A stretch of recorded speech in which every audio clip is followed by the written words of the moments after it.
ចាជំរាបសួរបងប្អូនទាំងអស់គ្នាបងប្អូនចាថ្ងៃនេះគឺនាងខ្ញុំមកធ្វើជាមួយនឹងត្រីផាត់ម្ដងបងប្អូនដើម្បីទុកញ៉ាំជាមួយនឹងបបរឬក៏បងប្អូនខ្លះគាត់ចូលចិត្តញ៉ាំជាមួយនឹងបាយអញ្ចឹងណាបងប្អូនចា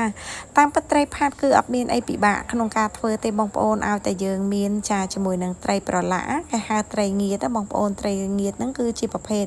ត្រីរ៉ស់ក៏បានចាជាមួយត្រីស្ដោក៏បានបងប្អូនចាឲ្យតែបងប្អូនមានជាប្រភេទត្រីដែលអត់មានឆ្អឹងបានន័យថាត្រីងៀតសាច់សុទ្ធណា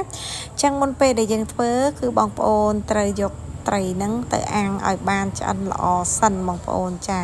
ចាំយើងយកមកដំហើយយើងបេះជាដុំដើម្បីចាយកមកបុកឲ្យវាឡើងទៅសោះបែបនេះបងប្អូនអញ្ចឹងត្រីគឺនាងខ្ញុំអាំងបានឆ្អិនល្អហើយនាងខ្ញុំបេះស្បែកចេញចាហើយបន្ទាប់ពីហ្នឹងគឺនាងខ្ញុំយកមកចាបុកម្ដងតិចបែបនេះដើម្បីយើងមើលបន្ថែមជាមួយនឹងឆ្អឹងត្រីចាវាអាចនៅមានឆ្អឹងបងប្អូនបើយើងរើសមិនបានល្អទេ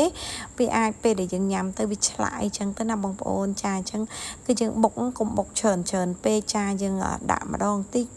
ចចាដើម្បីបុកទៅឲ្យវាសព្វបានល្អ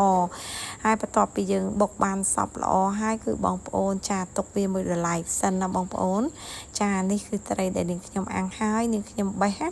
ចាបន្ទាប់ពីនាងខ្ញុំបានបុកឲ្យហើយគឺនាងខ្ញុំយកមកលីងចាបងប្អូនសម្រាប់ការលីងនេះគឺបងប្អូនកុំដាក់បរិមាណភ្លើងខ្លាំងណាបងប្អូនចា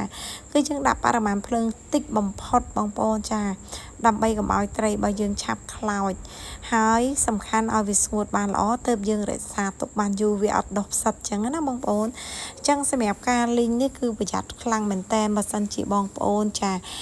លីងបខំភ្លើងគឺត្រីរបស់យើងខ្លោចហើយធំក្លិនឆ្ងៀមអត់វាអត់ឆ្ងាញ់ចឹងណាបងប្អូនអញ្ចឹងបើសម្រាប់បងប្អូនដែលគាត់ចូលចិត្តញ៉ាំរសជាតិផ្អែមគឺគាត់អាចបន្ថែមស្ករប៉ុន្តែយើងកុំឆាប់ដាក់ពេកបងប្អូនសម្រាប់ស្ករគឺបងប្អូនដាក់ពេលដែលយើងលីងចិត្តស្ងួតល្អគឺយើងប្រើស្ករទៅហើយយើងបន្តការកូរលីងហ្នឹងបន្ថែមមើលតែល្មមស្ងួតហើយចាគឺយើងអាចបិទភ្លើងបានហើយបងប្អូនណាចាហើយបើបងប្អូនអត់ចូលចិត្តញ៉ាំផ្អែមទេគឺមិនបាច់ដាក់ទេបើសម្រាប់ខ្ញុំគឺខ្ញុំអត់បានដាក់ទេដោយសារខ្ញុំធ្វើនេះគឺយកប្រៃប៊ីចេងបងប្អូនអត់យករសជាតិផ្អែមទេអញ្ចឹងនឹងខ្ញុំបន្តលីងបន្តកូរបែបនេះពេលដែលយើងបកូរហើយវាមានលក្ខណៈស្ងួតចាលើកមករៀង